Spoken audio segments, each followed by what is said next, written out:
जय श्री हरि दोस्तों। मैं हूं आपका अपना आचार्य अजय शर्मा और स्वागत करता हूं एक मेरे प्रोग्राम एस्ट्रो विद अजय, जिसमें रोज हम किसी न किसी विषय के ऊपर चर्चा करते हैं। दोस्तों, आज का जो विषय मैं आप लोगों के लिए लेके आया हूं वो है लाल किताब। क्योंकि मेरे जितने भी लोग मुझसे जुड़े हैं सोशल मीडिया के माध्यम से, फ़ोन के द्वारा, उन्होंने मुझसे इस बारे में भिन्न भिन्न प्रकार की भ्रांतियां फैली हुई हैं। कई प्रकार के मन में सवाल हैं कि लाल किताब आखिरकार है क्या। दोस्तों, लाल किताब मैं सबसे पहले तो बताना चाहूँगा, इसमें मुझे कई प्रकार के लोगों ने ये भी पूछा कि क्या लाल किताब इंडियन है, क्या ये भारत की ही विद्या है। क्योंकि कुछ लोगों ने ऐसे भी भ्रांति फैली हुई है कि ये अरब कंट्री से आई है। लेकिन मैं इसके ऊपर बताना चाहता हूँ कि लाल किताब अब तक 5 प्रकार की आई है। सबसे पहला संस्करण 1939 में आया था, 1939 में। उसके बाद क्रमवार 41, 42 लगातार आया। लास्ट संस्करण जो था वो इसका आया 52 में, 1952 में। और जो सबसे बड़ी लाल किताब थी उसके 1152 पेज थे दोस्तों। ऐसे में भारत में कुल 5 प्रकार की लाल किताब अब तक मिली है। आप जानेंगे कि लाल किताब अब तक इसके लेखक का पता नहीं चला है। ये अपने आप में एक अजीब विडंबना है दोस्तों कि लाल किताब किसने लिखी, इसका आज तक किसी को भी नहीं पता, क्योंकि उस पे ऊपर किसी का भी लेखक का नाम नहीं है। उसके ऊपर प्रकाशन जिसने किताब छापी है उसका नाम है, उसकी फोटो है, लेकिन लेखक का नाम नहीं है। अब ये उर्दू में भी आई तो इसको लगा कि शायद ये मुसलमानी इल्म से रिलेटेड है। इसका फारसी संस्करण भी आया तो लोगों ने सोचा कि शायद ये अरब कंट्री से आई है, लेकिन ऐसा कुछ भी नहीं है। कुछ लोगों ने यह भी सोचा कि इसका नाम अरुण संहिता भी रखा कि ये भगवान सूर्य का जो रथ चलाने वाले हैं अरुण जी, उन्होंने लाल किताब लिखी है।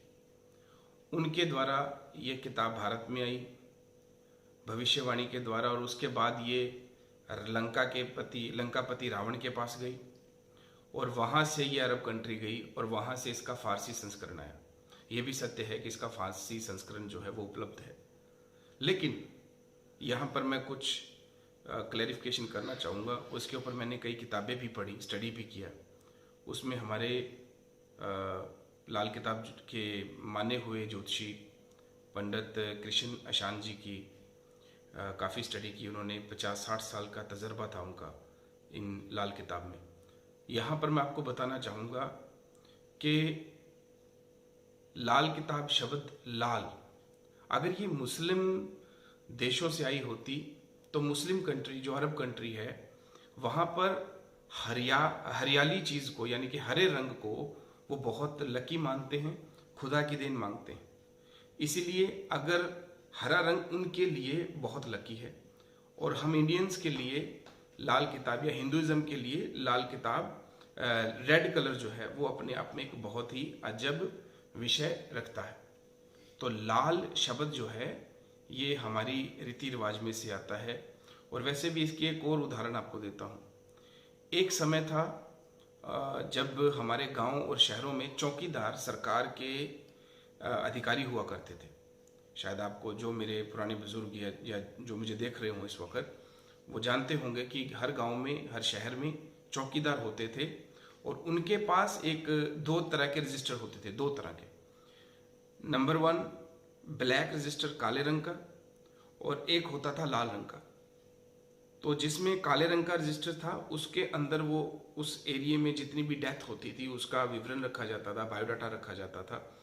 और लाल रंग के रजिस्टर में जो नए जन्मे बच्चे हैं उनका विवरण रखा जाता था। इसका मतलब कि लाल रंग को शुभ माना गया है। और जितने भी मेरे भाई इन सब चीज़ों को देख रहे हैं वो ये तो जानते हैं कि लाल रंग मंगल से रिलेटेड है। तो मंगल हम शुभ काम में गाते भी हैं।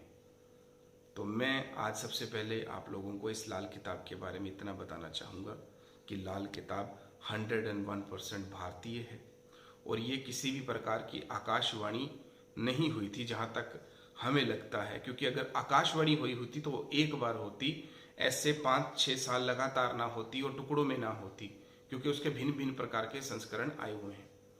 तो मेरी आप सभी से निवेदन है कि लाल किताब को मानिए, लेकिन इसके उपाय करने से पहले अच्छे ज्योतिषी की सलाह जरूर लें, क्योंकि लाल किताब के टोटके उपाय 101% रिजल्ट देते हैं, लेकिन अगर गलत समय पर और गलत तरीके से कर लिए जाएं तो ये नुकसान भी उतना ही देते हैं।